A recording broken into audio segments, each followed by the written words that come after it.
रवायत है हज़रत अनस रज़ियल्लाहु ताला अन्हो से, फरमाते हैं कि रसूलुल्लाह सल्लल्लाहु अलैहि वसल्लम ईद उल फ़ितर के दिन ईदगाह ना जाते, हत्ता कि कुछ छोहारे खा लेते, ताक खाते थे।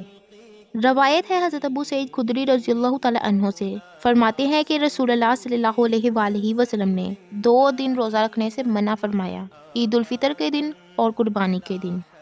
रवायत है हज़रत बरीदा रज़ियल्लाहु ताला अन्हो से, फरमाते हैं कि नबी करीम सल्लल्लाहु अलैहि वसल्लम ईद उल फ़ितर के दिन ना जाते थे, हत्ता कि कुछ खा लेते, और बकर ईद के दिन ना खाते, हत्ता कि नमाज़ पढ़ लेते।